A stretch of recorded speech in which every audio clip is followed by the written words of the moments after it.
तो hello guys, कैसे हो आप सभी। एक बार फिर से स्वागत है आपका हमारे YouTube channel AK 2.0 technical exams पर। तो आज मैं आपके लिए लेके आया हूँ SSC GD का सेकंड पार्ट, जिसमें से हम प्रीवियस ईयर में पूछे हुए मैथ के क्वेश्चन को सॉल्व करेंगे। ठीक है भाई, जैसे मैंने आपको एक पहली क्लास दिया हूँ, उसी प्रकार ये दूसरी क्लास आपके लिए लेके आए हैं हम, जो जो कि SSC GD ने पिछले वर्ष पूछे हुए क्वेश्चंस को हम आपके साथ कराने वाले हैं। ठीक, तो आप भी तैयार हो जाइए इस क्वेश्चनों को सॉल्व करने के लिए। ठीक है भाई, ये आपके लिए बहुत ज़रूरी होने वाले हैं। कुछ मतलब हमने ऐसे ही क्वेश्चन को ऐड किए हैं जो कि SSC GD ने 2023 में पूछे हुए प्रश्न हैं। तो आप मेरे साथ मिलकर आज सॉल्व कर रहे होंगे एक शिफ्ट के सारे क्वेश्चंस मैथ्स के। ठीक है भाई, तो ज़्यादा देर ना करते हुए मैं आपको लेकर चलता हूँ आज के क्वेश्चंस की ओर। और यदि अभी तक आपने चैनल सब्सक्राइब नहीं किया है तो चैनल सब्सक्राइब करें, दोस्तों पर शेयर करें और लाइक करें भाई। ठीक, तभी तो हमको मोटिवेट मिलेगा। तो आप चैनल को सब्सक्राइब करना बिल्कुल ना भूलें। तो इसी के साथ मैं लेके चलता हूँ आज के पहले क्वेश्चंस की ओर। जैसे कि आप देख सकते हो, ये जो क्वेश्चंस हमने आपके लिए लेके आए हैं ये सभी प्रीवियस ईयर के क्वेश्चंस हैं भाई। ठीक, जो 2023 में पूछे हुए हैं SSC GD द्वारा। ठीक है, तो आप हमारे साथ बने रहिए। हम बिल्कुल आपको डेली डेली हर शिफ्ट में आए हुए क्वेश्चंस को कराएंगे। तो आज का पहले क्वेश्चन की ओर चलते हैं। जैसे ये रहा आज का पहला क्वेश्चन। जैसे कि आप देख सकते हो कि एक दुकानदार अपनी वस्तु पर 40% की छूट देता है और फिर भी 20% का उसे क्या होता है, लाभ कमाता है। एक दुकानदार एक वस्तु के लिए कितने क्रय मूल्य का भुगतान करता है जिसका अंकित मूल्य 2400 रुपये है। ठीक है भाई, ये रहा शानदार क्वेश्चन है। ये बहुत क्वेश्चन ऐसे हर शिफ्ट में पूछे जाते हैं। तो एक बार आप क्वेश्चन को फिर से पढ़िए, क्या कहना चाहता क्वेश्चन। क्वेश्चन कहता है भाई कि एक दुकानदार अपनी वस्तुओं पर 40% की छूट देता है, ठीक, और फिर उसे 20% का लाभ होता है। एक दुकानदार एक वस्तु के लिए कितने क्रय मूल्य का भुगतान करता है जिसका अंकित मूल्य कितना है, 2400 रुपये। ठीक है भाई, तो ऐसे प्रश्नों को कैसे हम सॉल्व करेंगे ये आज आप मेरे साथ मिलकर सीखने वाले हो। तो हो जाइए आप तैयार पेन कॉपी लेकर। तो मैं आपको बताता हूँ किस प्रकार से ऐसे क्वेश्चनों को उड़ाना है भाई। ठीक, आप सेकंडों में उड़ा दोगे, सेकंड में। तो देखिए क्या बोल रहा है कि एक दुकानदार वस्तुओं पर 40% की छूट देता है। तो हमेशा जो छूट मिलती है दोस्तों आपको, ठीक, वो किस पे मिलती है, MRP पे। किस पे छूट मिलती है, MRP। ठीक, तो ऐसे क्वेश्चन करने के मैं आपको 3 तरीके बताऊंगा, बस आप मेरे साथ बने रहिए। तो पहला तरीका ये है कि हम मान लेते हैं MRP कितनी है आपके पास, 100%। कितनी है, 100 रुपये। ठीक है, उसके बाद उसने 40% की क्या दे दिया, छूट दिया। तो जब इसमें छूट मिलेगी मतलब SP बनेगा वो। ठीक है, और इसमें 40% की छूट मतलब SP कितना रहेगा आपका। आप बोलोगे सर ये SP रहेगा 60। ठीक, इसके बाद क्या बोल रहे हैं कि इसमें 20% का लाभ होता है। ठीक है भाई, कोई वस्तु है 100 रुपए की, कितने में बेच दिया उसने, 60 रुपए में बेचा, तो 20% का लाभ हुआ, मतलब ये वैल्यू कितने की है, 120 की। ठीक है, इसमें जब हम 100 का गुणा करेंगे तो यहाँ हमको क्या मिल जाएगा, CP मिल जाएगा। ठीक, 60 दूनी होता है 120, और इसको जब काटोगे तो ये कितनी बार कटेगा, 50 बार। ठीक, तो ये रहा दोस्त इसका क्या, CP। ठीक, इतनी बात समझ पाए हो ना आप। बिल्कुल आपको कुछ नहीं करना, MRP को 100 मानना है, उसमें आपने 40% की क्या दिए, छूट दे दिए, तो SP कितना आया आपके पास, 60। ये 60 जो है इसमें बेचने पर आपको 20% का लाभ हुआ, इसलिए 120 की वैल्यू। तो जब आप 100 की निकालोगे तो आपको CP मिल जाएगा। ठीक, तो अब देखो क्वेश्चन क्या बोल रहा है कि उसे कितने क्रय मूल्य का भुगतान भुगतान करता है जिसका अंकित मूल्य 2400 रुपये है। तो मेरे भाई मेरे दोस्त, एक बात यह बताइए आप, उसके हिसाब से अंकित मूल्य कितना है, 2400 रुपये।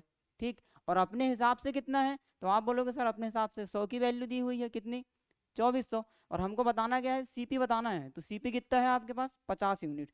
तो आप इसमें नॉर्मल 50 का गुणा कर दोगे, ये चला जाएगा, एक शून्य से एक शून्य कट गया, और एक शून्य से एक शून्य ये चला जाएगा। ठीक, जब अपन इसमें गुणा कर दो, 5 शून्य शून्य, 5 चौ 20 का शून्य हासिल कर दो, 5 दूनी 10 और 2 12, 1200 रुपये का उसको भुगतान करना होगा, और ये रहा आपका आंसर। ठीक है भाई, option number 2 is the right answer.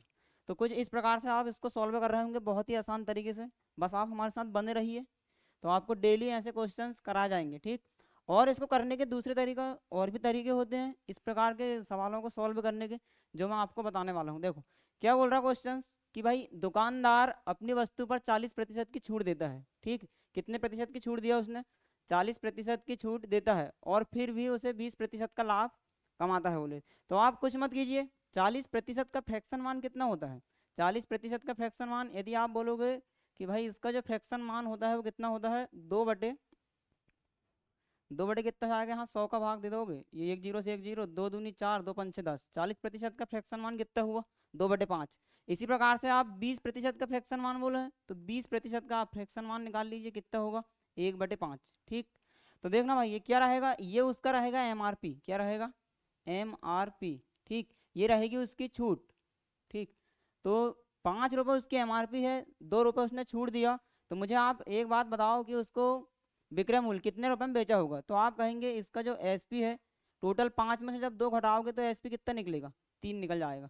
कितना निकल जाएगा, 3। ठीक है, इसी प्रकार से यहाँ देखना क्या बोल रहा है कि 20% का लाभ कमाता है। ठीक है, तो मुझे एक बात बताओ, ये क्या रहेगा, उसका CP रहेगा। लाभ कमाता है कितने का, 1 का, तो SP कितना हो जाएगा, यहाँ आप बोलोगे सर SP जो है वो कितना हो जाएगा, 6 हो जाएगा। ठीक, तो ऐसे प्रश्नों को हम किस प्रकार सॉल्व करेंगे, देखो MRP दिया है आपको, MRP के बाद हो गया आपका SP, और SP के बाद क्या हो जाएगा, CP। तो MRP कितना दिया हुआ, 5।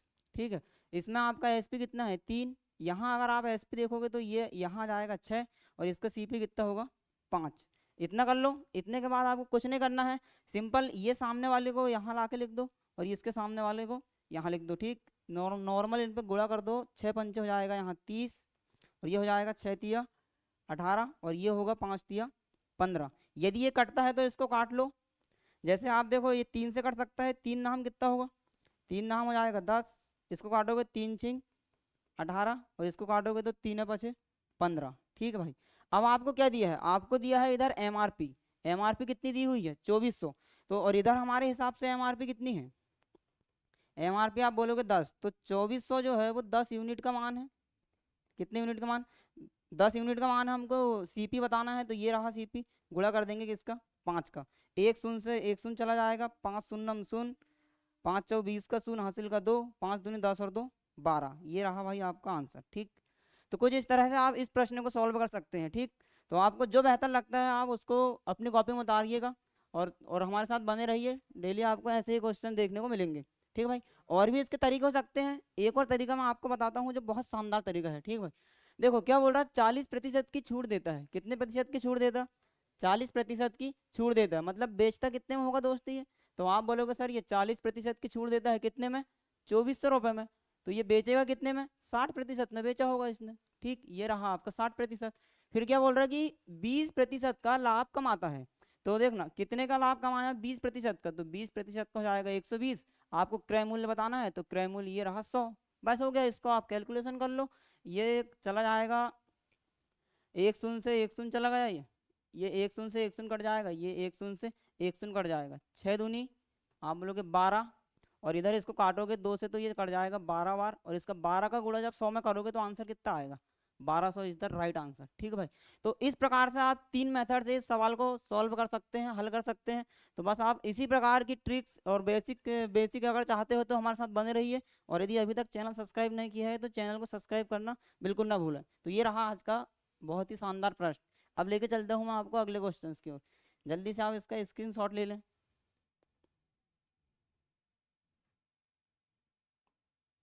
तो ये है दोस्त आज का अगला क्वेश्चन, बहुत ही शानदार क्वेश्चन है जो कि बार बार पूछा जाता है।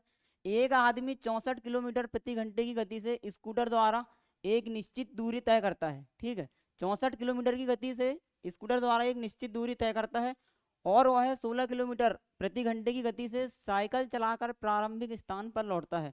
तो पूरी यात्रा के दौरान आपको औसत गति बताना है। क्या बताना है, औसत गति।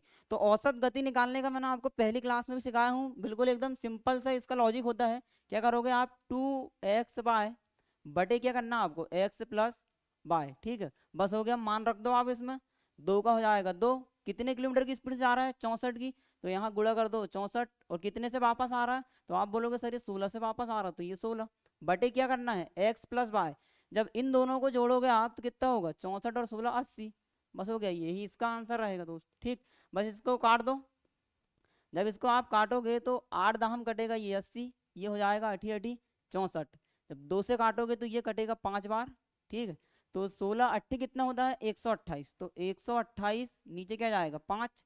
जब आप इसको सॉल्व करोगे तो 5 दूनी होगा 10, यहाँ बच गया 2, 55 होता है 25, यहाँ बच गया 3, दशमलव के बाद 6। ये आपका आंसर रहेगा। ठीक, 25.6 किलोमीटर प्रति घंटे। ठीक है भाई, ये रहा आज का दूसरा सवाल।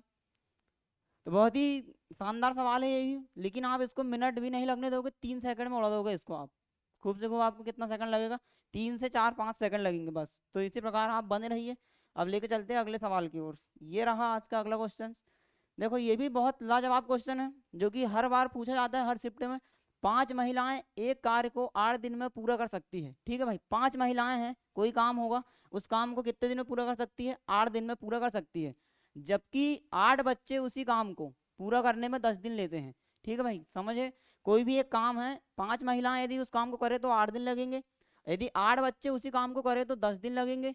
तो 2 महिलाएं और 4 बच्चे कार्य को पूरा करने में कितने दिन लेंगे, ये आपको बताना है। ठीक है भाई, बहुत शानदार क्वेश्चन है। तो इस क्वेश्चन को कैसे आप यूं उड़ा दोगे 10 सेकंड में, मैं आपको ये बताने वाला हूँ। तो ये देखिए, आप क्या करो, 5 महिलाएं हैं, तो 5 महिलाएं हैं, ये रही आपकी 5 महिलाएं। कितने दिन में काम करती है? तो आप बोलोगे सर 8 दिन में काम करती है। तो काम जितना भी होगा, ठीक, जितना भी काम होगा, 5 महिलाएं से आपने 8 दिन तक काम करा दिए, तो यहाँ पे आपको पूरा क्या मिल गया? टोटल काम मिल गया। ठीक है, इतनी बात समझे? तो ये देखना, अब इसी काम को करने में 8 बच्चे उसी कार्य को करने में 10 दिन लेते हैं। तो आपको क्या करना भैया, 8 बच्चे उसी कार्य को करने में कितने दिन लेते हैं? 10 दिन लेते हैं। तो क्या ऐसा करने से हमारा दोनों कार्य जो है समान हुएगा? इतना ही कार्य 8 बच्चे 10 दिन में करेंगे, इतना कार्य 5 महिलाएं 8 दिन में करेगी। तो आपने क्या किए, दोनों कार्य को समान कर लिए। इसके बाद आगे कैसे करोगे आप? देखना, यहाँ ये 8 से 8 कैंसिल हो जाएगा, 5 एकम 5, 5 दूनी 10। बहुत सिंपल क्वेश्चन है। अब इसका पक्षांतर करके इधर ले आते हैं, एम, एम बटे क्या हो जाएगा? बच्चे, एम मतलब महिलाएं, बी मतलब बच्चे, बराबर ये रहेगा 2 का 2, और ये यहाँ कुछ नहीं बचा मतलब 1, तो 1 कहाँ जाएगा? नीचे। तो ये निकल गई दोस्त महिला और बच्चे की क्या क्षमता निकल गई है यार, क्या निकल गई? क्षमता। यदि एक महिलाएं काम करें तो कितना काम होगा? 2 काम। यदि एक बच्चा काम करे तो कितना काम करेगा? 1 काम करेगा भाई। ठीक, अब देखो क्या बताना, अब इससे हम निकाल लेते हैं टोटल वर्क। या तो आप यहाँ से कार्य निकाल सकते हो, या फिर महिलाओं से आप काम निकाल सकते हैं। देखो ये भी काम उतना ही है और ये भी काम बराबर है। तो हम एक काम करते हैं, महिलाओं से काम निकाल लेते हैं। तो महिलाएं की क्षमता कितनी है? 2। तो यहाँ महिला की जगह हम कितना रख दोगे? 2। तो 5 गुणित 2 रखोगे, गुणा करोगे किसका? 8 का। तो टोटल काम कितना निकलेगा? 5 दूनी 10 और 80 काम निकलेगा टोटल। कितना काम है? 80 काम। तो कुल काम आपने निकाल लिया कितना? 80 काम हो गया। अब देखो क्वेश्चन क्या बोल रहा है आपको, कि 2 महिलाएं और 4 बच्चे कार्य को पूरा कितने दिन में करेंगे? तो 2 महिलाएं प्लस कितने बच्चे बोला है? 4 बच्चे कितने दिन में करेंगे? तो मुझे एक बात बताओ, यदि एक महिलाएं काम करे तो कितना काम होता है? 2 काम होता है। तो यदि 2 महिलाएं काम करेगी तो यहाँ 2 का गुणा कर देंगे। ठीक है, प्लस साथ में क्या बोला? 4 बच्चे। देखो एक बच्चे एक दिन में कितना काम करता है? 1 काम। तो 4 बच्चे कितना करेंगे? आप बोलोगे सर 1 गुणित 4। जब दोनों को जोड़ोगे तो 4 ये हो जाएगा, 4 ये, मतलब जब ये 2 बच्चे और 2 महिलाएं अगर साथ में मिलकर काम करें ना, तो एक दिन में कितना काम होगा? आप बोलोगे सर एक दिन में 8 काम होगा। और हमारे पास कुल काम कितना है? 80 है। 8 की क्षमता से जब ये काम करेंगे तो काटेंगे तो आंसर कितना आएगा? 10 दिन इज द राइट आंसर दोस्त। ठीक, तो ऑप्शन नंबर कौन सा रहा? ए। ठीक है भाई, तो इस प्रकार से ऐसे प्रश्नों को हल किया जाता है बिल्कुल कम समय में। तो आप बस हमारे साथ बने रहिए। तो अब लेके चलते हैं अगले प्रश्न की ओर। तो ये रहा आज का अगला प्रश्न। जैसे आप देख सकते हो आपकी स्क्रीन पर है, एक लंब वृत्तीय बेलन का व्यास। बहुत शानदार क्वेश्चन है दोस्तों, यदि आप देख पा रहे हो, बेलन का व्यास कितना दिया है आपको? 14 सेंटीमीटर। ऊंचाई कितनी हुई है? 2 सेंटीमीटर। इसके वक्र पृष्ठीय क्षेत्रफल और कुल पृष्ठीय क्षेत्रफल का योग ज्ञात करना है, जहां पाई का मान आपको दिया है कितना? 22/7। तो बहुत लाजवाब क्वेश्चन है दोस्तों ये। तो आप देखो किस प्रकार से इसको करोगे। बेलन दिया है आपके पास, क्या दिया है? बेलन। तो बेलन का व्यास कितना है? आप बोलोगे इसका जो व्यास है वो 14 सेंटीमीटर। कितना सेंटीमीटर है? 14 सेंटीमीटर। तो क्या हम यहाँ से इसकी त्रिज्या निकाल सकते हैं क्या? जी हाँ, बिल्कुल। व्यास की आधी क्या होती है? त्रिज्या होती है। तो त्रिज्या कितनी हो जाएगी इसकी? 7 सेंटीमीटर। ठीक, इसकी हाइट कितनी दी हुई है? तो आप बोलोगे इसकी हाइट जो है वो 2 सेंटीमीटर दी हुई है। हो गया। अब हमको कुछ नहीं करना, नॉर्मल हमको फॉर्मूला लगाना है, फॉर्मूले पे मान रख देना है, आंसर आपका आ जाएगा। ठीक, क्या पूछा है? इसके वक्र पृष्ठीय क्षेत्रफल। तो इसका जो वक्र पृष्ठीय क्षेत्रफल होता है वो कितना होता है? इसका फॉर्मूला आपको पता होना चाहिए।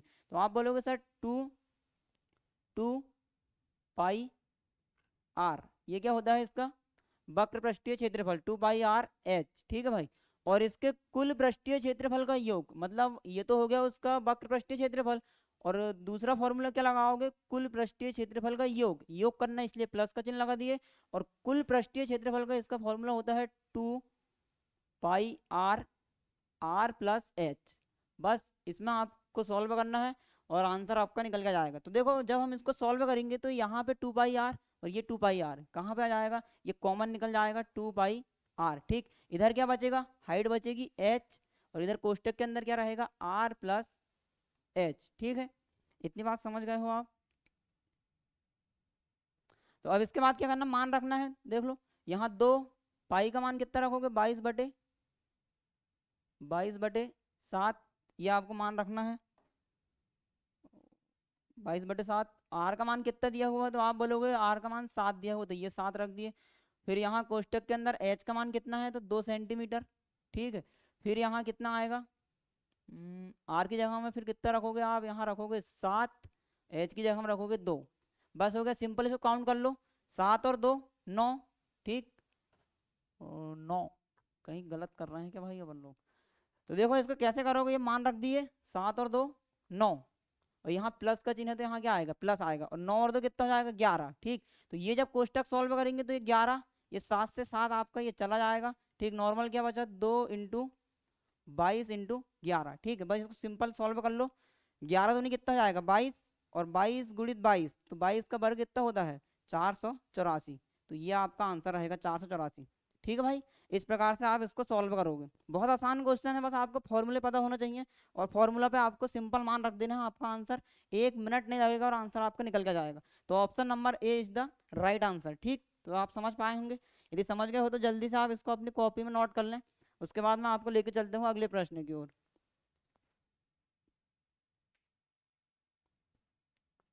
ठीक है भाई, तो ये रहा आज का अगला प्रश्न।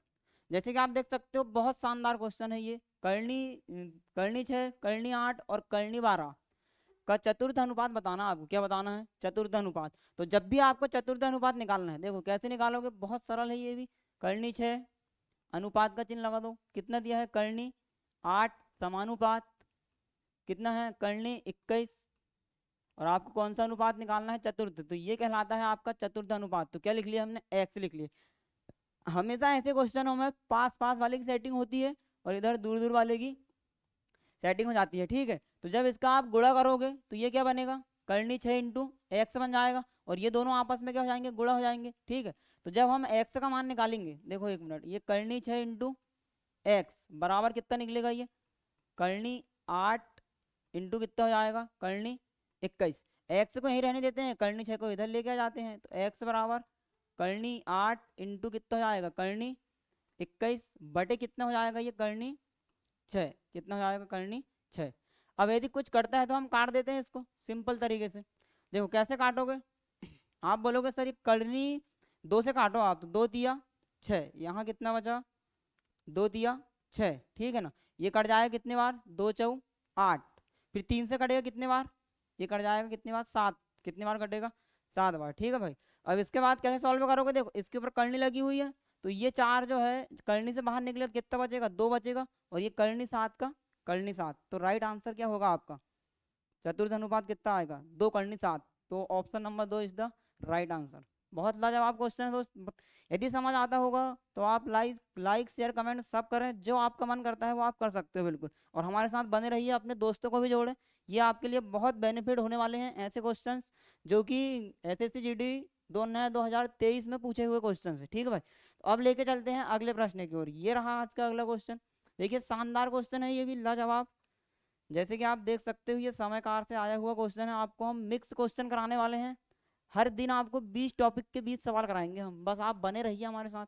ए एक पेंटिंग को 12 दिनों में पेंट कर सकता है, बी उसी को 8 दिनों में पेंट कर सकता है, सी उसी काम को 10 दिनों में पेंट कर सकता है। ठीक है, तो दिनों की अनुमानित संख्या ज्ञात कीजिए जिससे ए द्वारा पेंटिंग को पेंट किया जा सकता है, यदि बी और सी एक साथ एकांतर दिनों में उसका साथ देते हैं। भाई ये लाइन को आपको समझना है, एकांतर दिनों में साथ देते हैं मतलब कि एक दिन करेगा ए और दूसरे दिन कौन काम करेंगे, तो बी और सी उसके दूसरे दिन ए की हेल्प करने के लिए आएंगे। ये बात आपको समझना है कि एकांतर दिन में बी और सी उसका साथ देते हैं। तो इस प्रकार क्वेश्चन करने के लिए क्या करते हो आप, सबसे पहले कुल काम निकालना पड़ेगा। तो 3 व्यक्ति है आपके पास ए बी सी। ए कितने दिनों में कर सकता है, आप बोलोगे सर 12 दिनों में। बी कितने दिनों में उसको कर सकता है, तो 8 दिनों में। और सी को कितने दिन लगते हैं इसी काम करने में, 10 दिनों में। तो हम कुल कार्य निकालने के लिए आपको पता है क्या करना पड़ता है, इनका एलसीएम लोगे आप। जब आप इसका एलसीएम लोगे 12, 8 और 10 का, तो एलसीएम आ जाएगा भाई इसका कितना, 120। कितना आएगा एलसीएम, 120। और ये 120 से क्या कहलाएगा आपका, टोटल वर्क। क्या कहलाएगा, टोटल वर्क। क्या हो गया आपका, 120 यूनिट। अब हम इनकी क्षमता निकाल लेते हैं। यदि ए काम करेगा तो 12 दाम कितना होगा, 120। इसको इससे भाग लगाते हैं तो उनकी क्या निकल के जाती है, क्षमता निकल के आती है। ठीक, जब इससे काटोगे तो 8 कम 8, 8 40। अगर बी करेगा तो 15 काम करेगा, और ये अगर सी काम करेगा तो कितनी क्षमता आएगी इसकी, 12 क्षमता आएगी। अब आप बोलो कैसे आई सर, ये 0 से 0 चला गया, बचा कितना, 12। बस नॉर्मल भाग लगाना है और ये इनकी क्षमता निकल के आई। अब हम इस काम को कराते हैं, देखो कैसे कराओगे। पहले दिन क्या बोल रहा है, पहले दिन ए अकेले पेंटिंग करता है बोले। तो मुझे एक बात बताओ, जब ए अकेला काम करेगा तो एक दिन में कितना पेंट होगा। आप बोलोगे सर ये 10 फीट होगा, या 10 इंच होगा, या 10 सेंटीमीटर होगा, या 10 किलोमीटर होगा, जो भी होगा। तो कितना काम करेगा वो, मान लेते हैं हम ये 10 फीट काम करेगा, ठीक है। और टोटल काम हमारे पास कितना है, 120 फीट का हमारे पास टोटल काम है। तो देखो पहले दिन कौन आएगा काम करने, तो आप बोलोगे सर पहले दिन आएगा ए, और ये कितना काम कर देगा, ये करेगा 10 कार्य। क्या आप इतनी बात को समझ पाए हो, यदि समझ पाए हो तो अगली लाइन पे आप ध्यान दे रहे होंगे। यदि तो पेंट किया जा सकता है, यदि बी और सी एक साथ एकांतर दिनों में उसका साथ देते हैं। तो मेरे भाई जब पहला दिन रहेगा तो ए अकेला कार्य करेगा, और जब दूसरा दिन चलेगा तो ए प्लस बी प्लस सी तीनों मिलके काम करेंगे। क्यों काम करेंगे, क्योंकि क्वेश्चन हमको बोल रहा है कि बी और सी एक साथ एकांतर दिनों में उसका साथ देते हैं। तो पहला दिन इसने किया, दूसरे दिन जब तीनों काम करेंगे तो कितना काम होगा, देखो ये कर सकता है 10, 10 और ये 25, 25 और 12 37। तो दूसरा दिन उसका काम कितना होगा, आप बोलोगे सर 37 काम कर देंगे मिलके। अब मुझे एक बात यहाँ से ये बताओ, एक दिन ये हुआ, एक दिन ये हुआ, कुल दिन कितने हुए, 2 दिन हुए। कार्य कितना हुआ 2 दिन में, तो आप बोलोगे 10 काम इतना हो गया और 37 ये हो गया, मतलब 47, मतलब कि 47 काम कितने दिन में हुआ, 2 दिन में हुआ। हमको काम कितना कराना है, काम हमको 120 कराना है, ठीक है भाई। तो 2 दिन में जब 47 हुआ तो 4 दिन में कितना होगा, 47 दूनी कितना होता है, 94 काम होता है, ठीक है। तो अब मुझे एक बात बताओ, यदि हम अगले 2 दिन लें और 94, तो ये तो 120 से ज्यादा काम हो जाएगा। इसलिए आपको यहाँ से थोड़ा सा ध्यान देना पड़ेगा। 4 दिन के बाद जब ये 5वां दिन काम में आएगा, 5वां दिन जब काम में आएगा तो कौन काम में आएगा, ए अकेला काम करेगा। कौन सा दिन, 5वां दिन। 94 काम 94 काम यहाँ पे उसने खत्म कर दिया। टोटल काम था 120, तो जब 120 में से आप माइनस कर दोगे 94, तो काम कितना बचा आपके पास, ये 2, 6, 11 में से 9 का 2, कुल काम कितना बचा, 26 कार्य बचा। तो ए आया 5वें दिन, इसने कितना काम कर दिया, आप बोलोगे सर इसने 10 काम कर दिया, ठीक। अब 6वें दिन देखना, ए बी सी तीनों आएंगे और काम कितना बचेगा, यहाँ 26 था, 26 में से 10 काम और खत्म हो गया, तो बचा काम कितना, 16 काम। तो 16 काम को करने के लिए तीनों आएंगे, तो मेरे भाई कुल दिन लगेंगे उसको 5 दिन। काम कितना बच रहा है, 16 काम, और क्षमता कितने से करेंगे, 37 क्षमता से। इतने दिन उसको लगेंगे, 5 सही 16/37, ठीक है। जब हम इसको सॉल्व कर रहे होंगे तो ये आएगा 5 सही 5.4 दिन, ये राइट आंसर, ठीक। तो अपना ऑप्शन नंबर कौन सा देखने को मिलेगा, option 2 is the right answer. बहुत शानदार क्वेश्चन था भाई, ऐसे क्वेश्चन पूछे जाते हैं, तो आप इसको जल्दी से नोट कर लीजिए, फिर लेके चलते हैं अगले क्वेश्चन की ओर। तो ये रहा दोस्तों अगला क्वेश्चन, जिस प्रकार से आप देख पा रहे हो। तो देखना, एक शहर में भालुओं की संख्या हर वर्ष 3% की दर से बढ़ रही है। यदि शहर में भालुओं की वर्तमान संख्या 21,218 है, तो 2 वर्ष पूर्व भालुओं की जनसंख्या कितनी थी, यह आपको बताना है। तो इस प्रकार के क्वेश्चनों को सॉल्व करने के लिए आपको कुछ नहीं करना है। देखो कितने परसेंट से बढ़ रहा है, 3% से। तो यदि मैं आपको बोलूँ 3% मतलब कि 100 से कितना बढ़ रहा है, ये 3 बढ़ रहा है, ठीक है। तो मुझे एक बात बताओ, पहले कितना रहा होगा, 100 रहा होगा, फिर उसके 1 साल बाद कितना हो गया, 3 बढ़ गया। तो आप बोलोगे सर ये 103 हो गया, ठीक है। फिर दूसरे साल ये 100 रहा होगा, फिर कितना हो गया, ये 103 ये हो गया, ठीक है। तो ये हमारे पास क्या निकल के आएगा, ये हमारे पास है पुराना, ये क्या है, पुराना वाला डाटा है, और ये वाला है अपने पास नया वाला डाटा, मतलब वर्तमान वाला। अब ऐसे क्वेश्चनों को सॉल्व करने के लिए क्या करोगे, इसका वर्ग कितना हो जाएगा, तो आप बोलोगे इसका गुणा करना है। इसका वर्ग होता है कितना, 10,000, ठीक है भाई। इसी प्रकार 103 का आपको गुणा करना है 103 में, तो कितना निकल के आएगा ये आपको चेक करना पड़ेगा। तो 103 का गुणा आप किस में कर लो, 103 में कर लीजिए। ठीक, किस प्रकार से करेंगे, 3 दिया 9, 3 शून्य शून्य, 3 एकम 3, इस प्रकार से आप गुणा करोगे तो ये 0 0 0। देखो भाई एकदम बेसिक से मैं आपको बता रहा हूँ। ठीक है, तो आप बस बने रहिए। यहाँ 3 हो जाएगा, यहाँ 0, यहाँ 1। जब इसका गुणा करेंगे तो ये 9 0, यहाँ कितना आएगा 6, यहाँ 0 और यहाँ 1। तो 103 का वर्ग कितना निकलेगा, तो 103 का वर्ग जो निकलने वाला है वो आप कितना निकलेगा, 106 0 9। ठीक, इतना काम आपको करना। यदि आपको 103 का वर्ग याद है, डायरेक्ट आप गुणा कर, डायरेक्ट आप उसका वर्ग रख दीजिए। और अगर आपको याद नहीं है तो इस तरह से आप उसका गुणा कर सकते हैं। एकदम बेसिक तरीका मैंने आपको यहाँ बताया हूँ। ठीक है, अब इसके बाद क्या करना, देखो हमारे पास जो डाटा दिया हुआ है ये वर्तमान का है, और हमारे हिसाब से कितना है वर्तमान का, 10,609 है, और क्वेश्चन के हिसाब से कितना है, 21,218। तो क्या मैं आप क्या ऐसा बोल सकता हूँ कि जो 10,609 की वैल्यू कितनी रहेगी, देखना। हाँ, 21,000 जो है, 21,218 कितने की वैल्यू रहेगी सर, आप बोलोगे हमारे हिसाब से 106 और ये 09 की वैल्यू रहेगी। ठीक, हमको बताना क्या पुराना, तो ये रहा पुराना, तो हमको कितने का मान चाहिए, 10,000 का हमको मान चाहिए। सिंपल हम यहाँ 10,000 का गुणा कर देंगे। जब अपन इसको काटने जाएंगे ना तो थोड़ा सा आप दिमाग चलाओ। 21,218 है, ये है 10,609, तो 10,000 का जब डबल करोगे तो 10,000 दूनी 20,000। ठीक है, 600 का डबल करोगे 600 दूनी 1200, ये आ गया 1200, और इसका डबल करोगे तो 18। मतलब ये कितने बार में जाएगा, 2 बार में पूरा कट जाएगा। तो जब 2 का गुणा 10,000 में करोगे तो फाइनल आंसर कितना बनेगा, 20,000। मतलब कि 2 वर्ष पहले जनसंख्या कितनी थी, 20,000 थी। ये रहा आपका option number 4 is the right answer. बताओ भाई क्या समझ पा रहे हो, यदि समझ पा रहे हो तो दोस्तों बस शेयर करना बिल्कुल ना भूलें, और लाइक तो बिल्कुल आपको करना ही है ताकि हमको भी एक मोटिवेट मिल सके। ठीक है, और यदि आपको कुछ भी डाउट होता है तो आप कमेंट बॉक्स में कमेंट्स कर सकते हो। तो ये रहा शानदार क्वेश्चन। अगला क्वेश्चन पे चलते हैं। ये आज का अगला क्वेश्चन, एक व्यक्ति आय 95,000 है, आय कितनी है 95,000, उसका व्यय कितना दिया हुआ है 75,000 रुपए है। यदि उसकी आय में 18%, यहाँ ध्यान दीजिएगा 18% और व्यय में 12% की वृद्धि होती है, तो उसकी बचत में कितने प्रतिशत की वृद्धि होगी, ये आपको बताना है। तो ऐसे क्वेश्चन करने के लिए किस प्रकार से करोगे, देखो पहले उसकी आय कितनी दी हुई है 95,000, कितनी आय दी हुई है 95,000। ठीक है, उसका व्यय कितना है, आप बोलोगे सर इसका व्यय जो है वो है 75,000, मतलब 75,000 रुपये खर्च करता है। ये हो गई उसकी आपकी आय। ठीक है, और उसका खर्च कितना हो गया 75,000। तो आप मुझे बताइए उसकी बचत कितनी होगी, थोड़ा सोचो आप बचत कितनी होगी।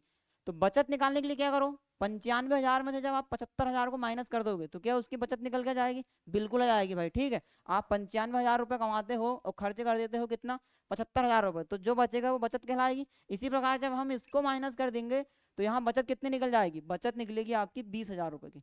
कितने की निकलेगी, 20,000 रुपये की। तो इसका तरीका होता है, या तो आप इसको बेसिक से कर सकते हो, आय में 18% की वृद्धि कर दो और व्यय में 12% की वृद्धि कर दो, तो आपको जो भी डाटा आएगा उससे काउंट करके बताना पड़ेगा। लेकिन हम इतनी पंचायत इसमें नहीं करेंगे, आप सेकंड में कैसे इसको सॉल्व करना है ये मैं आपको आज बताने वाला हूँ। तो देखो दोस्त, बस ये हो गया हमारे पास अनुपात। तो मुझे एक बात बताओ, ये काट दो इनको, 3 जीरो से ये 3 जीरो, ये 3 जीरो, ये 3 जीरो। ठीक है, इतनी बात समझ पा रहे हो। अब इसके बाद क्या करना, यदि ये और कटता है तो और काट दो इसको, 5 एकम 5, 5 9 45। ठीक है, ये हो जाएगा 5 एकम 5 पच्चम 25, और इसको जब काटोगे तो 5 चौ 20। ये काट दिया आपने। यदि और करता है तो काट दो, लेकिन अब ये नहीं कटेगा। अब देखो ये जो आय है, यदि आप खर्च और बचत को जोड़ दोगे तो क्या निकलेगी, आपकी आय निकलेगी। तो मैं कह सकता हूँ आय बराबर क्या होगा, खर्च प्लस बचत। जितना आपने खर्च किए जितना बचाए वो टोटल क्या कहलाएगी, आय कहलाएगी। तो आय बराबर क्या निकाल लिया आपने, खर्च प्लस बचत। अब आपको क्या बताना है, बचत का प्रतिशत। देखना भाई 18% की वृद्धि हो रही है किस पे, आय में, तो हम यहाँ क्या करेंगे 18 का गुणा कर देंगे, डायरेक्ट डायरेक्ट करोगे आप इसको। ठीक है, इसके बाद 12% की वृद्धि हुई किसमें, व्यय में कितने प्रतिशत, 12%। और हमको बताना क्या है, बचत में कितने प्रतिशत, तो बचत का हम मान लेते हैं x, और ये हो गया आपका क्वेश्चन खत्म। बताओ इसमें ज्यादा टाइम आपको भी लगा क्या, बिल्कुल भी हमने इसमें टाइम नहीं लगने दिए। तो कुछ इस प्रकार से दोस्तों इनको सॉल्व किया जाता है। जब सिंपल आप इसको कैलकुलेशन करोगे तो 18 होता है 162 का 2 हासिल का 16, और 18 एकम 18, और 18 में जब आप 16 ऐड करोगे तो 18 और 2 20, और ये कितना हो जाएगा 34, मतलब कि 342। ठीक है, बराबर इधर कितना निकलेगा 12 पंचे 60, हासिल का शून्य, 12 एकम 12 और 6 18, 180, और इधर प्लस में कितना रहेगा 4x। ठीक है, जब इसको इधर लाओगे तो ये माइनस हो जाएगा, ये प्लस वाला है तो माइनस हो जाएगा। तो 12 में से 2 में से शून्य गए तो कितना बचा 2 बच गया। यहाँ 14 में से 8 गए तो कितना बचा 6 बच गया। और ये 2 में से 1 गए तो कितना बचा 1 बचा। x को हम इधर ही रहने देते हैं, इसका पक्षांतर करके यहाँ पे लेके आ जाते हैं। ठीक है भाई, अब सिंपल इसको काट देते हैं, 4 चौ 16, ये भागने जा रहा तो 0 और दशमलव लगा के 4 पंचे 20। तो x बराबर कितने, मतलब बचत में कितने प्रतिशत की वृद्धि हुई 40.5% की। तो दोस्त ये रहा आपका ऑप्शन 40.5%। देखना इसके ऑप्शन भी कैसे हुए, 40.6, 40.8, 40.4 और 40.5। तो आप भाई इसको बड़े तरीके से सॉल्व करोगे तो बहुत ही आसान तरीका मैंने आपको बताया हूँ, इस प्रकार से आप इसको सेकंडों में सॉल्व कर सकते हैं। खूब से खूब आपको 30 सेकंड लगेगा सॉल्व करने में, यदि आपका कैलकुलेशन मजबूत है तो। ठीक है, अब लेके चलता हूँ अगले क्वेश्चन। तो ये रहा अगला प्रश्न। मोहन 2832 रुपए में एक टेबल बेच रहा है, यदि उसका लाभ 18% है तो मेज का क्रय मूल्य बताइए। भाई ऐसे क्वेश्चनों को तो आप 2 सेकंड में उड़ा दोगे, 2 सेकंड लगेंगे क्वेश्चन करने के लिए आपको, बस सिर्फ आपको कैलकुलेशन मजबूत होना चाहिए। कैसे करोगे, देखो ये बेच रहा है ना, मतलब क्या है, ये उसका एसपी है। क्या है एसपी, कितने प्रतिशत का लाभ हुआ 18% का लाभ हुआ, और अपने आप में सीपी कितना होता है 100%। तो मेरे भाई मेरे दोस्त ये 2832 रुपए में उसने जो बेच रहा है ना, ये वैल्यू दी हुई है आपको कितने की, अपने आप में क्रय मूल्य 100 होता है, 18% का लाभ हुआ तो यहाँ 118 की वैल्यू हो जाएगी। आपको क्रय मूल्य बताना है तो ये कर दो आप उसमें 100 का गुणा, क्योंकि क्रय मूल्य अपने आप में 100% होता है। बस सिंपल है, इसको आप काट दो, आंसर आ जाएगा आपको। देखो इसको डायरेक्ट काट दो आप, 118 कम 118, 118 दूनी 236, कितना हो जाएगा 236। इसके बाद कितना बचा, यहाँ से बच गया 4, 40 हो गया, फिर 40 दुनिया 80 44, और फिर कितना हो गया ये 400, कितना बचेगा 283 में से कितना घटाना हमको 236 घटाना है। तो यहाँ बच जाएगा कितना, 13 में से 6 गया तो बचेगा ये 7, यहाँ 7 में 4 गए तो 3, कितना बचेगा 47 बच जाएगा भाई। और यहाँ हो जाएगा ये कितना 472। अब देखना 100 का पहाड़ा 4 बार पढ़ो, 100 चौ 400 और 18 चौ 72, ये कट गया कितने बार 24 बार। ठीक, और 24 में जब आप 100 का गुणा करोगे तो ये कितना हो जाएगा 2400 इज द राइट आंसर। ठीक है भाई, 2 सेकंड में आप ऐसे क्वेश्चन को उड़ा रहे होंगे। ये रहा आपका आंसर 2400। अब हम चलते हैं अगले क्वेश्चन की ओर। ये रहा आज का अपना अगला प्रश्न जो कि बहुत शानदार है। देखना इसको आप वैसे ही सोचो, मन में सोच के आप इसका आंसर दे सकते हैं। ठीक, कैसे करोगे, 5 घंटियां पूर्व 9 बजे एक साथ बजना शुरू होती है। ठीक है भाई, 9 बजे 5 घंटी लगी हुई है जो एक साथ बजना शुरू होती है। 12 सेकंड, 18 सेकंड और 24 सेकंड, 36 सेकंड और 45 सेकंड के अंतराल पर बजती है। तो घंटियां फिर से एक समय एक साथ कब बजेगी ये आपको बताना है। ठीक, तो इस प्रकार के क्वेश्चन को आपको कुछ नहीं करना है, सिंपल आपको पता है। देखना, एक बजती है 12 सेकंड के अंतराल में, दूसरी होती है 18 सेकंड, तीसरी होती है 24 सेकंड, चौथी होती है 36 सेकंड और एक होती है कितनी 45 सेकंड। तो मेरे भाई मेरे दोस्त इसमें आपको कुछ भी करने का कुछ भी नहीं करना है। यदि ये घंटियां इतने इतने समय का अंतराल में बजती है तो आप सिर्फ इसका एलसीएम ले लो। ठीक, क्योंकि एलसीएम ही एक ऐसा नंबर है जो सबको एक साथ जोड़ता है। तो एलसीएम सबसे छोटा नंबर होता है जो सबसे भाग होता है, जो सबसे डिवाइड होता है। तो जब हम इनका एलसीएम लेने जाएंगे यदि, तो इसका जो एलसीएम निकलेगा कितना निकल जाएगा, इसका एलसीएम 12 18 24 और 36 और 45 का जब हम एलसीएम लेंगे तो इसका आएगा भाई 180, 180 दूनी 2 360। तो एलसीएम कितना जाएगा इसका 360, कितना आएगा 360 आ जाएगा एलसीएम। तो मतलब इतने सेकंड बाद पुनः फिर से ये घड़ी एक साथ बजती हुई आपको सुनाई देगी। ठीक है, सेकंड दिया है, सेकंड को हम किसमें बदल देते हैं, घंटे में बदलते हैं। तो जब इसको अपन घंटे में बदलेंगे, यदि सॉरी मिनट में बदल देते हैं क्योंकि मिनट में ऑप्शन है। तो ये सेकंड है, सेकंड को मिनट में बदलने के लिए क्या करोगे आप 60 से भाग दे दोगे। तो ये जो सेकंड है ये क्या बन गया आपका, सेकंड बन गया मिनट। ठीक है भाई, शून्य से शून्य चला गया, कटेगा तो कितना सेकंड 6 मिनट, कितने मिनट। मतलब मेरे दोस्त मेरे भाई ये सभी घंटियां एक साथ जब बजेगी ना वो समय कौन सा होगा 6 मिनट होगा। कौन सा समय होगा 6 मिनट। अब मुझे एक बात बताओ, ये कब बजी हुई थी 9 बजे बजी थी।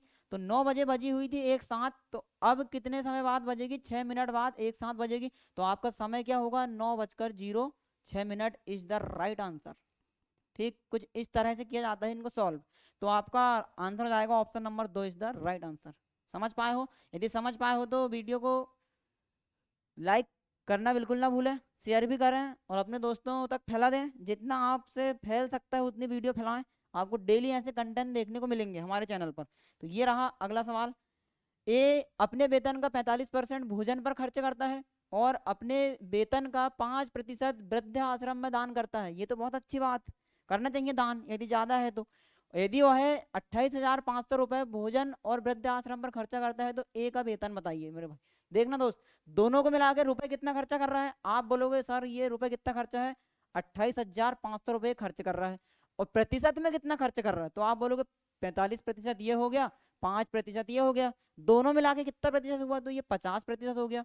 तो हमको ए का वेतन बताना है, ए का वेतन है तो वेतन हमेशा अपने आप में कितना होगा, 100% होगा। तो कुछ मत करो भाई मेरे, 100 का गुणा कर दो और यही तो आपका आंसर है।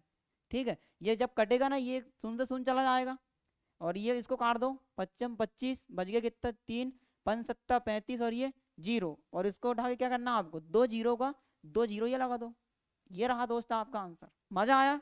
यदि मजा आया हो देखो भाई, बस आप जुड़े रहिएगा हमारे साथ, आपको ऐसे ही ट्रिक्स देखने को मिलेगी चैनल पे। तो देखना आप किस प्रकार से आपने इतने बड़ा जो सवाल आपको दिख रहा था, लेकिन ये इसका सॉल्यूशन जब आप करने जाओगे तो कितना खूब से खूब मात्र आपको 5 सेकंड का समय लगेगा। कितने सेकंड का, 5 सेकंड का आपको समय इसमें लगने वाला है। ठीक है, 5 सेकंड मतलब 20 सेकंड मानो आप। ठीक, तो खूब से खूब इसको करने में 20 सेकंड लगेगा यदि आपको कैलकुलेशन मजबूत है तो चलते हैं अगले प्रश्न की ओर। तो ये रहा दोस्त अगला क्वेश्चन। ये देखो लाजवाब क्वेश्चन है, ये बेहतरीन क्वेश्चन है। एक व्यक्ति गंतव्य पहुंचने के लिए 4 अलग अलग रास्तों से साइकिल चलाता है। इसकी पूरी यात्रा के दौरान औसत गति दीजिए। तो मेरे भाई मेरे दोस्त, औसत गति वाला ये फिर से क्वेश्चन आया है। मतलब आप इसको समझ जाओ कि एसएससी जीडी में जो क्वेश्चन पूछे जाते हैं औसत गति वाले, हर शिफ्ट में आपको एक सवाल देखने को जरूर मिलेंगे। तो औसत गति कैसे निकलती है, आप बोलोगे सर औसत गति निकलती है, हमारे पास औसत गति निकालने के लिए क्या होना चाहिए, कुल दूरी बटे कुल समय। कैसे निकालोगे, कुल दूरी बटे कुल समय, ये क्या निकाल जाएगी आपकी, कुल दूरी। तो कुल आप दूरी निकाल लो और बटे क्या करोगे, कुल समय। ठीक है, ये क्या दिखाएगी आपको, औसत गति। क्या बताएगी, औसत गति। ठीक है, तो देखो हमारे पास यहाँ दूरी तो दी हुई है, दूरी कितनी दी हुई है, 20 20 और 15 जोड़ोगे तो 5 4 ये हो गया 9। इसको जब आप ऐड करोगे 2 3 4, 4 और 4 कितना जाएगा 6। दूरी कितनी है आपके पास, 69 किलोमीटर है कुल दूरी। लेकिन क्या हमारे पास यहाँ पे कुल दूरी बटे कुल समय, समय दिया हुआ है क्या, तो इसमें आपको बिल्कुल भी समय नहीं दिया है। देखो घंटे दिए हैं कि गति दी हुई है कितने किलोमीटर, 5 किलोमीटर प्रति, क्या दिया है, 5 किलोमीटर प्रति घंटे से चलेगा।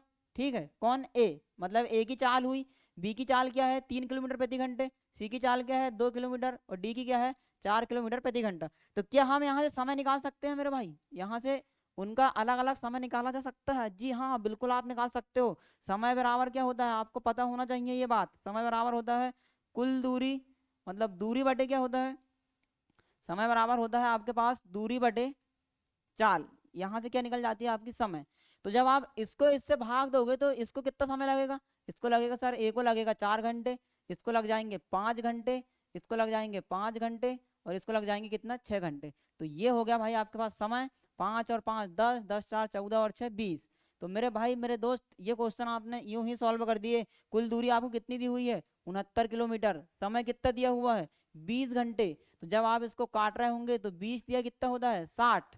यदि ऑप्शन आपके पास एकमात्र ऑप्शन है जो 3 वाला है, इसलिए राइट आंसर क्या होगा आपका 3.45 किलोमीटर प्रति घंटे। ठीक है भाई, ये रही उसकी औसत चाल। यदि और इसको आप काटना चाहो तो यहाँ बच गया कितना 9, यहाँ दशमलव लग जाएगा, कितना जाएगा 20 चौके 80, बच गया 10, 20 पंचे 100। ये रहा आपका राइट आंसर।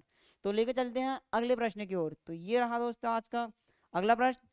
दिव्या ने 3,50,000 रुपए में एक कार खरीदी और उसे 4,35,000 रुपए में बेच दिया। उसका प्रतिशत लाभ क्या है ये आपको ज्ञात करना है। ठीक है, दशमलव के एक स्थान तक।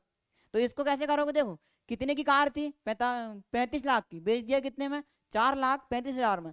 तो लाभ कितने का हुआ ये हमको बताना था। सिंपल है, 4,35,000 में से किसको घटा देंगे हम, किसको घटा देंगे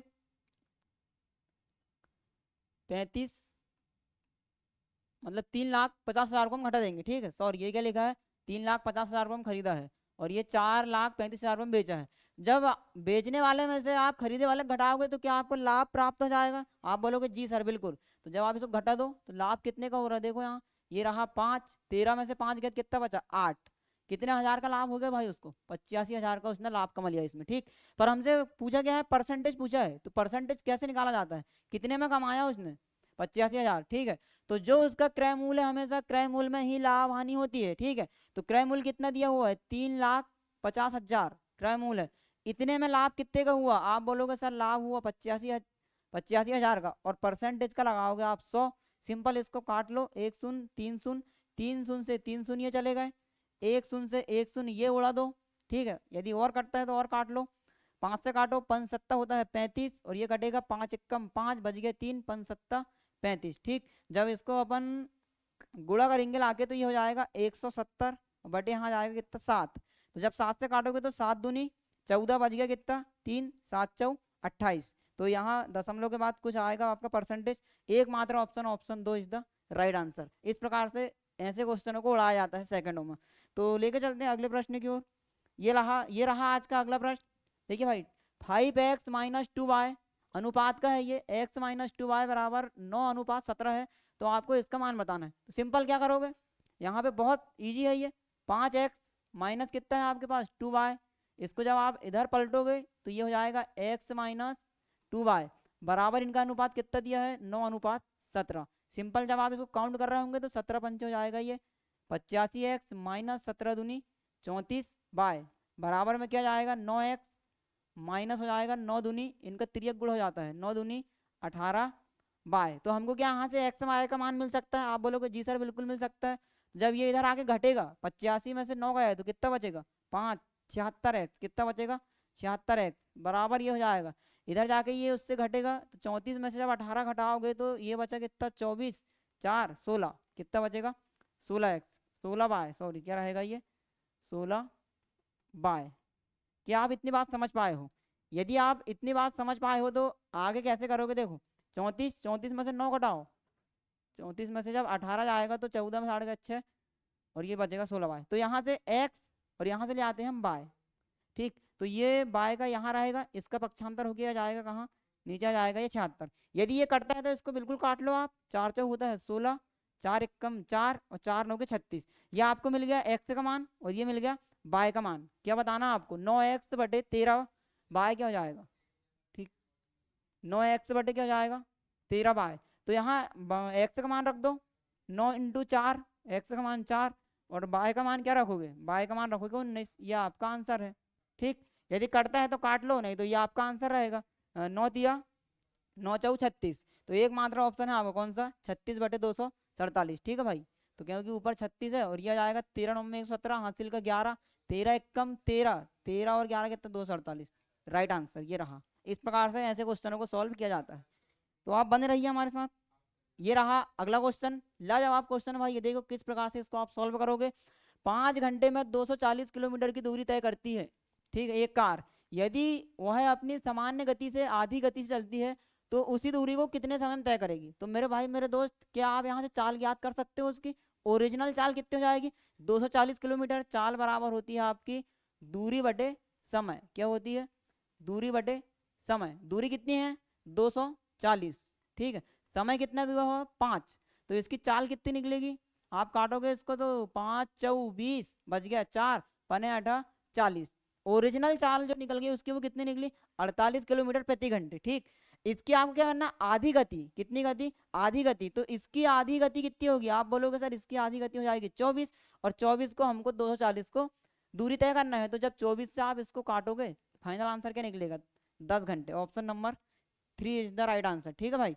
इस प्रकार से इस क्वेश्चन को सॉल्व किया जाता है। ये हो गई उसकी आधी चाल, दूरी समान रहेगी तो दूरी पहले से कितनी है? 240, चाल कितनी है? 24। जब काटोगे तो ये समय निकल जाएगा कितना? 10 घंटे। तो अब चलते हैं अगले प्रश्न की ओर। तो ये रहा आज का अगला प्रश्न, ठीक है।